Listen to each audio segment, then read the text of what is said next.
या रहमान।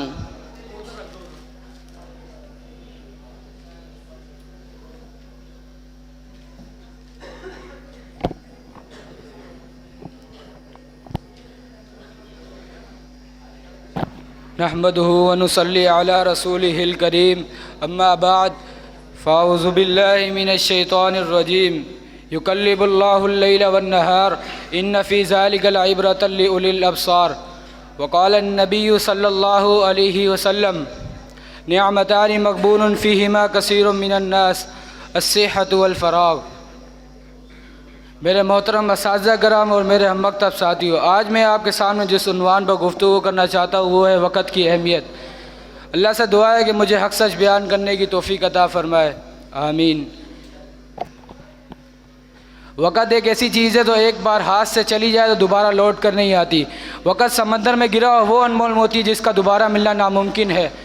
वक़्त किसी का इंतज़ार नहीं करता, घड़ी की सुइयाँ कभी रुकती नहीं। जो लोग वक़्त से फ़ायदा उठा लेते हैं वक़्त उनका काम आ जाता है। जो लोग वक़्त से फ़ायदा नहीं उठाते वक़्त को ज़ाया कर देते हैं, वक़्त उनको पीछे छोड़ के खुद आगे निकल जाता है। वक़्त एक कीमती दौलत है। जो लोग वक़्त को ज़ाया करते हैं वो एक कीमती ख़जाना ज़ाया कर देते हैं। कायनात का निज़ाम भी तो हमें वक़्त की पाबंदी का सबक और दर्स देता है। अगर एक तालिब इल्म वक़्त पे सबक ना सुनाए, वक़्त पे मदरसे ना जाए तो वो भी कुछ हासिल नहीं कर सकता। इसी तरह एक किसान अगर वक़्त पे फसल में बीज ना बोए तो वो भी कुछ हासिल नहीं कर सकता। अल्लाह ताला भी हमें वक़्त की पाबंदी का हुक्म और दर्स देता है। नमाज भी हमें वक़्त के पाबंद बनाती है। अल्लाह रब्बुल आलमीन का फरमान है, इन्नस सलाता कानत अल मुमिनीन किताबन मौक़ूता। रोज़ा भी हमें वक़्त का पाबंद बनाता है। इसीलिए तो अल्लाह रब्बुल आलमीन ने हमारे दिलों में वक़्त की अहमियत को बिठाने के लिए कई मकाम पे कस्में उठाई। कई फरमाया वश्शम्सि वज़ुहाहा, सूरज की कसम। कई फरमाया वल क़मरि इज़ा तलाहा, चाँद की कसम। कई फरमाया वल लैलि इज़ा यग़शा, रात की कसम। कई फरमाया वन नहारि इज़ा तजल्ला, दिन की कसम। कई फरमाया वल फ़ज्र, फ़जर के वक़्त की कसम। कई फरमाया वज़्ज़ुहा, चाश के वक़्त की कसम। कई फरमाया वल अस्र, ज़माने की कसम। ये कस्में अल्लाह रब्बुल आलमीन ने इसलिए उठाई ताकि हमें वक़्त की कदर मालूम हो, वक़्त की अहमियत मालूम हो। उस दिन भी जिस दिन अल्लाह रब्बुल आलमीन काफिरों को जहन्नम में डालेगा तो काफिर भी यही कहेंगे, अल्लाह हमें थोड़ी सा वक़्त, थोड़ी सी मोहलत दे दे ताकि हम दुनिया में जाके नेक अमाल कर सकें और जन्नत में जा सकें। तो अल्लाह रब्बुल आलमीन फरमाएगा, अवलम नुअम्मिरकुम मा यतज़क्करु फ़ीहि मन तज़क्कर व जाअकुमुन नज़ीर। क्या हमने तुम्हें इतनी लंबी उम्र नहीं दी थी कि तुम नसीहत हासिल कर लेते? और हमारी तरफ से तुम्हारे पास ख़बरदार करने वाले भी आए थे और डराने वाले भी आए थे। इसी तरह नबी अलैहिस्सलातु वस्सलाम का एक फरमान है, आज़्ज़रल्लाहु इला इम्रिन अख़र अजलहु हत्ता बलगहु सित्तीना सनतन। जिस शख्स को अल्लाह रब्बुल आलमीन 60 साल की ज़िंदगी अता कर दे उसके बाद उसका कोई उज़्र कबूल नहीं करता।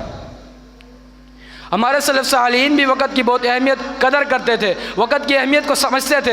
हज़रत अब्दुल्लाह बिन मसऊद रज़ी अल्लाह ताला अन्हु के बारे में आता है, वो फरमाते हैं मुझे फ़ारिश शख्स से नफ़रत है क्योंकि ना उसको दुनियावी अमल की फ़िक्र होती है ना आखिरत के अमल की फ़िक्र होती है।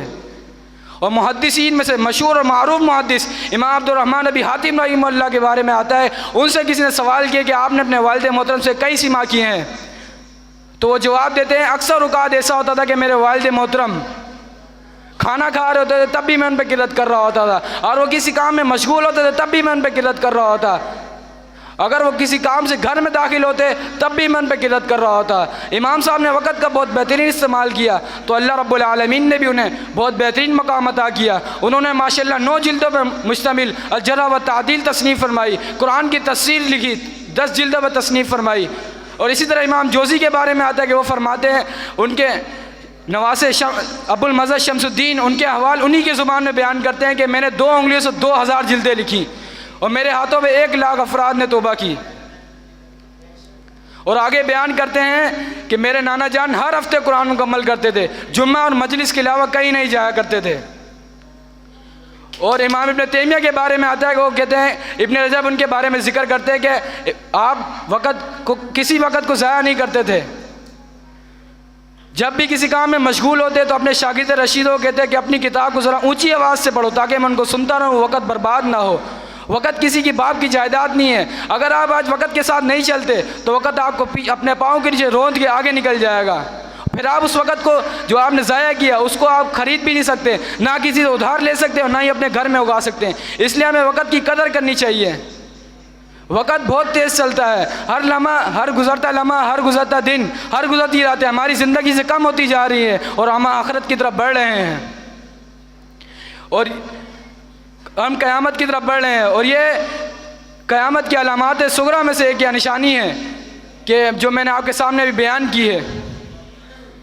इसलिए हमें वक़्त की कदर करनी चाहिए।